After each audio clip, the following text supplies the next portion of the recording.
Berkunjung ke daerah istimewa Yogyakarta mengingatkan kita akan Candi Borobudur, Keraton, Kota Gede, serta Malioboro yang mempunyai ciri tersendiri. Di samping keindahan alamnya, Yogyakarta juga terkenal karena kesenian dan tradisinya.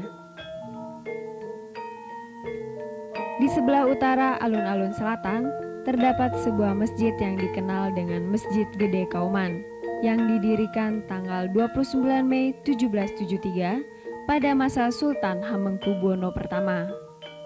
Masjid yang dilengkapi dengan serambi besar yang digunakan untuk pertemuan para alim ulama, dakwah, pengajian, serta peringatan Hari Besar Islam ini merupakan prakarsa Kiai Penghulu Ibrahim Diponingrat.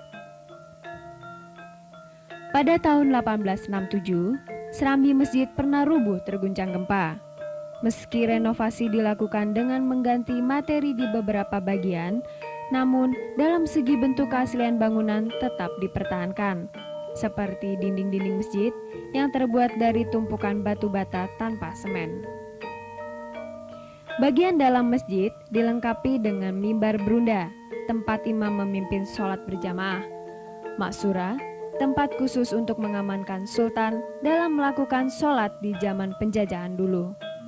Serambi ditopang oleh tiang-tiang dengan ragam hiasan huruf-huruf Arab yang begitu indah. Soko-soko antik dari kayu jati yang sengaja tidak diberi warna agar sholat lebih khusyuk. Di halaman masjid terdapat dua bangunan yang disebut pagongan, tempat gong atau gamelan yang selalu bergema dari tanggal 5 hingga 12 Rabiul Awal saat merayakan kelahiran Nabi Muhammad yang dikenal dengan upacara sekaten. Masjid ini juga dilengkapi dengan paudon, tempat mengambil air wudhu. Di sebelah utara berdiri sebuah bangunan rumah dinas penghulu kepala keagamaan keraton. Masjid yang menjadi kebanggaan masyarakat Yogyakarta ini langsung di bawah pengawasan keraton yang ditangani oleh penghulu keraton. Sejak berdirinya, Masjid Gede Kauman sudah dijadikan ajang latihan bela diri. Ulama-ulama di sekitar masjid dulu tidak sekedar memperdalam ilmu agama, tapi juga ilmu bela diri untuk mempersiapkan kadar-kadar melawan kolonial. Pemanfaatan halaman Masjid Gede Kauman sebagai tempat berlatih ilmu bela diri ternyata berlangsung hingga sekarang.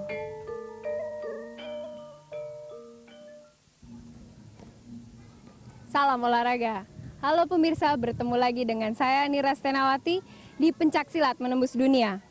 Baru saja kita menyaksikan berbagai jenis objek pariwisata yang ada di daerah istimewa Yogyakarta yang memiliki nilai kultural dan filosofis yang sangat tinggi. Kalau pada episode yang lalu kami menampilkan IPSI sebagai induk organisasi pencaksilat Indonesia, maka mulai episode ini kami akan menampilkan berbagai macam profil perguruan pencaksilat yang ada di negara kita. Nah, untuk tayangan pertama kami akan menampilkan perguruan pencaksilat Tapak Suci Putra Muhammadiyah. Pemirsa, saat ini saya ada di halaman Masjid Agung Kauman yang halamannya selalu digunakan untuk latihan oleh para anggota Tapak Suci untuk memperdalam ilmu pencaksilatnya. Baiklah pemirsa, sebelum kita mengenal lebih dalam tentang sejarah dan perkembangan ilmu pencaksilat Tapak Suci, kita simak dulu yang satu ini.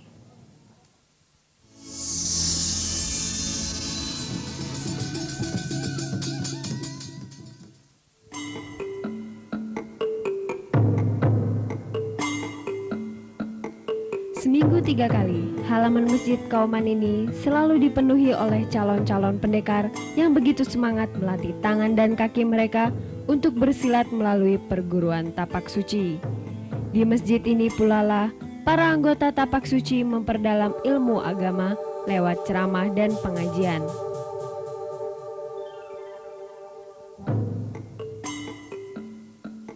Bila perguruan seni bela diri Tapak Suci bisa berpusat di Yogyakarta, ini memiliki sejarah tersendiri.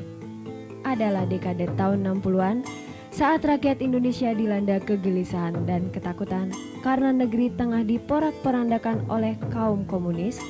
Saat itulah para pemuda Indonesia termasuk juga pemuda Yogyakarta, merasa perlu bertindak untuk melawan komunis. Terbakar semangat mereka untuk berjuang. Seperti itu jugalah yang dirasakan oleh Muhammad Bari Irsyad, pendekar yang juga anggota organisasi masyarakat Muhammadiyah Yogyakarta. Atas prakarsanya, dibekalilah pemuda-pemuda Muhammadiyah yang ada saat itu dengan ilmu silat yang dipelajarinya dari 4 orang gurunya yang bersumber dari ilmu Cekauman. Dan akhirnya, pada tanggal 31 Juli 1963, terbentuklah perguruan pencaksilat Tapak Suci. Ya, Tapak Suci, di sini terkandung pengertian bekas-bekas pijak, yaitu pijak perbuatan suci. Seorang anggota Tapak Suci harus bisa meninggalkan bekas-bekas kesucian, karena hal-hal yang positif, yang baik dilambangkan sebagai tapak itu. Tapak bekas kerja tangan yang suci.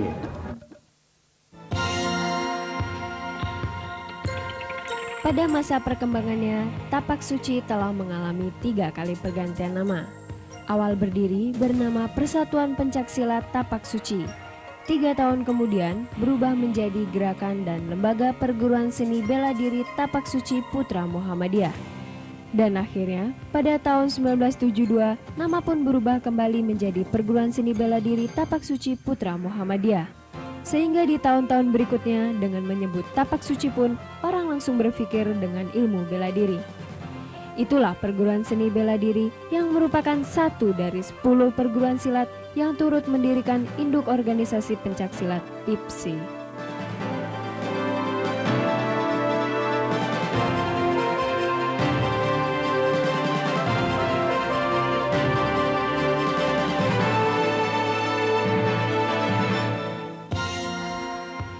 Berfalsafah dengan iman dan akhlak menjadi kuat, tanpa iman dan akhlak menjadi lemah, Tapak Suci pun semakin dikenal sejalan dengan perkembangan Persyarikatan Muhammadiyah. Kalau tadinya hanya di seputar masyarakat Yogyakarta, masa selanjutnya telah meningkat ke Jawa Timur dan Jawa Barat.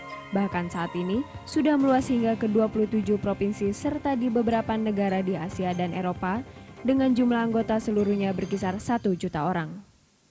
Allahu Akbar, Allahu Akbar.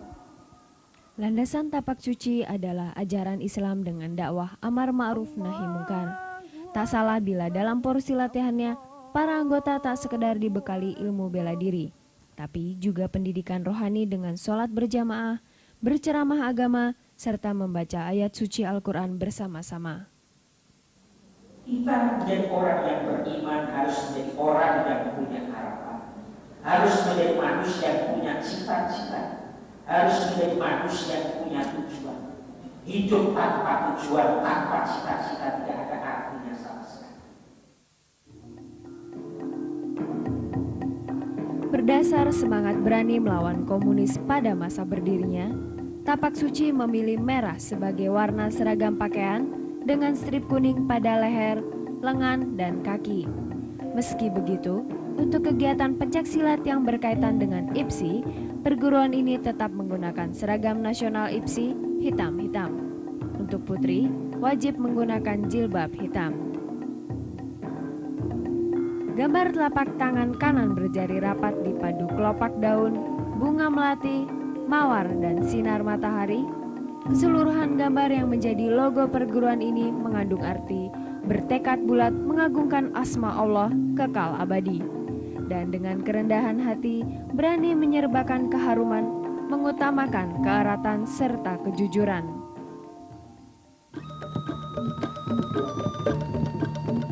Seperti pada perguruan silat lainnya, Tapak Suci juga memiliki tingkatan dalam sistem pengajarannya, dimulai dari tingkat siswa, tingkat kader, dan yang tertinggi adalah tingkat pendekar.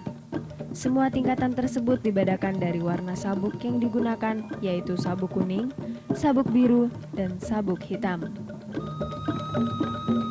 Tapak Suci Putra Muhammadiyah memiliki keanekaragaman jurus dan pola langkah. seperti pola langkah segitiga yang digunakan bila berhadapan dengan lawan. Namun, bila sesekali berada di samping kiri maupun kanan lawan, idealnya menerapkan pola langkah segi empat.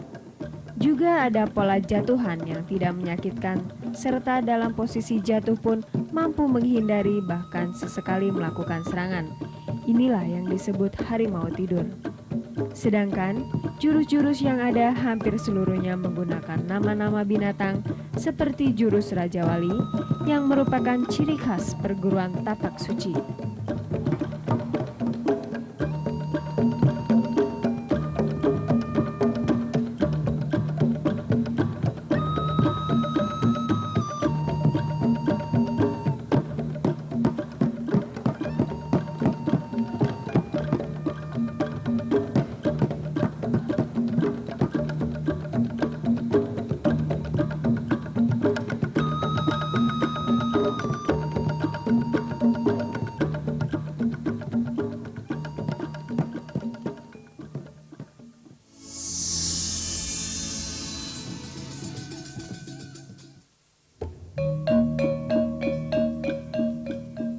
Perguruan Tapak Suci Putra Muhammadiyah menekankan pendidikannya pada aspek bela diri pencaksilat dengan tujuan membentuk teknik bela diri yang tinggi tanpa alat ataupun menggunakan senjata.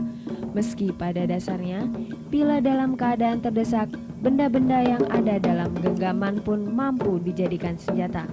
Namun demikian, perguruan Tapak Suci memiliki beberapa jenis senjata yang biasa diajarkan pada anggota-anggotanya.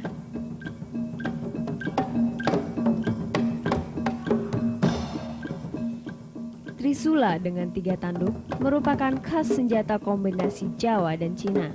Juga ada golok, floret, dan segu yang merupakan senjata khas perguruan Tapak Suci serta tekbi dan rantai.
Sesuai dengan tuntutan zaman, perguruan seni bela diri Tapak Suci Putra Muhammadiyah ini dalam pendidikannya juga mempraktekkan teknik-teknik pencaksilat yang bernilai olahraga untuk meraih prestasi.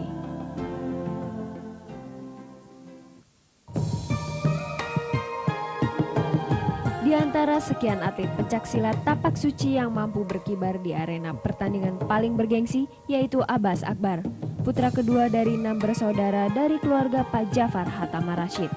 Keikutsertaan Abbas di pencaksilat ini merupakan dorongan orang tuanya yang ingin agar anak lelakinya memiliki ilmu bela diri.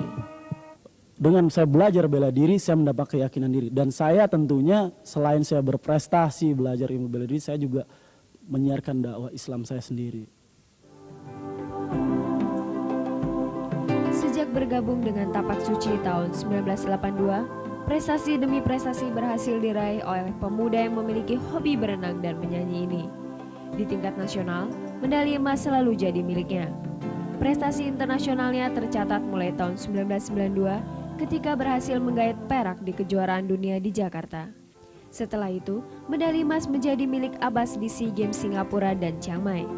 Tapi prestasi yang paling dibanggakan Abbas adalah ketika berhasil memboyong emas di kejuaraan dunia pencaksilat di Thailand 1994. Sejak itu, nama Abbas Akbar selalu diperhitungkan di event-event pencaksilat dunia. Namun, bagaimana dengan materi yang diperolehnya? Tuhan Maha Adil ya, di sini kita dalam suatu event-event kemungkinan dengan suatu prestasi itu kita mendapat bonus ya, bonus atau uang terima kasih dari pemerintah daerah, tentunya juga dari Pemda IPSI sendiri, PB IPSI sendiri menghargai bagaimana prestasi pesilat itu sendiri. Jadi pada dasarnya saya tidak terlalu berfokuskan pada materi, tapi saya tetap berpedoman pada prestasi yang baik.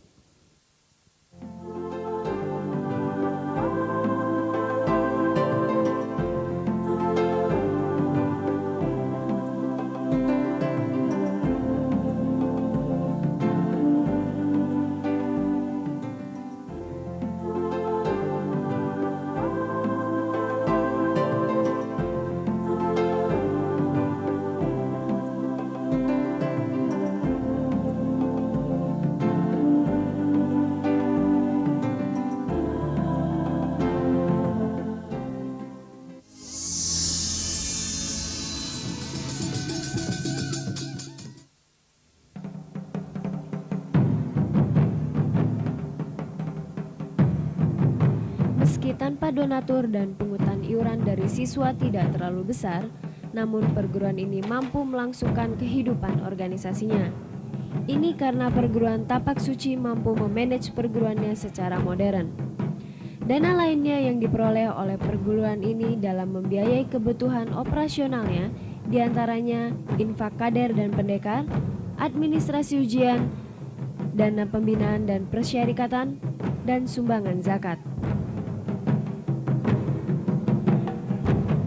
Dalam melaksanakan ujian kenaikan tingkat, para anggota Tapak Suci tidak hanya dituntut mahir dalam memeragakan teknik-teknik jurus yang ditanamkan, tapi juga harus menguasai pengetahuan agama Islam, pengetahuan kemuhammadiyahan, keorganisasian, mental bela diri, karya tulis, serta gerak jalan berjarak 30 km untuk tingkat siswa dan 60 km untuk tingkat kader.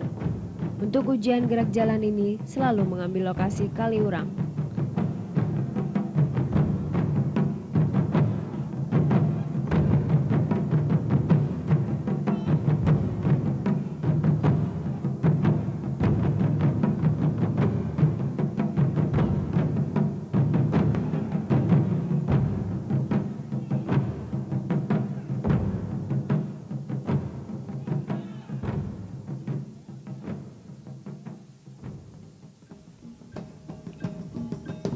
Dalam program latihannya, Tapak Suci juga memiliki aspek seni dengan tujuan membentuk keterampilan, mempertunjukkan keindahan gerak pencaksilat yang dimiliki. Dalam pencaksilat seni ini, Tapak Suci menampilkan pencaksilat secara utuh dengan diatur wiraga atau teknik gerak, wirama atau irama yang selaras, serasi dan seimbang, dan wirasa atau pelembutan dan penghalusan teknik dan irama gerak melalui kreativitas serta improvisasi yang dilandasi penghayatan.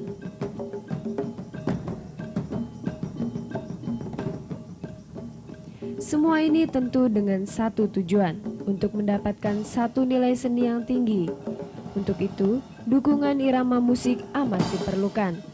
Meski tanpa musik pun, gerakan pencaksilat seni ini mampu menyajikan gerakan-gerakan yang indah dan harmonis.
senjata atau menggunakan senjata pun mampu dimainkan di pencaksilat seni ini, atau dimainkan secara perorangan bersenjata maupun berpasangan bersenjata.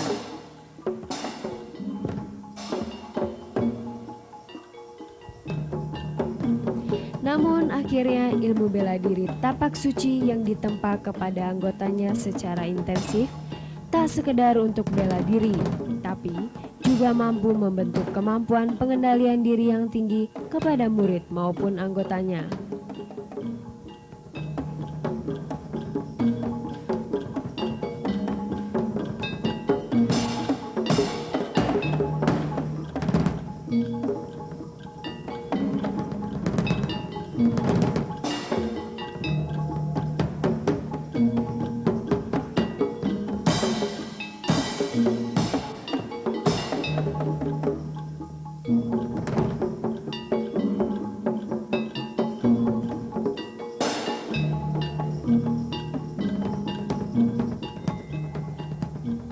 Pemirsa, itulah tadi keahlian dan kelincahan para anggota tapak suci dalam memainkan jurus-jurus dan senjatanya. Ternyata hanya dengan menggunakan alat yang ada, seperti kain atau sabuk pun bisa dijadikan sebagai alat pembelaan diri. Baiklah pemirsa, dari Candi Kalasan, Kabupaten Sleman, Yogyakarta, saya Nira Stenawati beserta kru pencaksilat menembus dunia mohon pamit dan salam olahraga.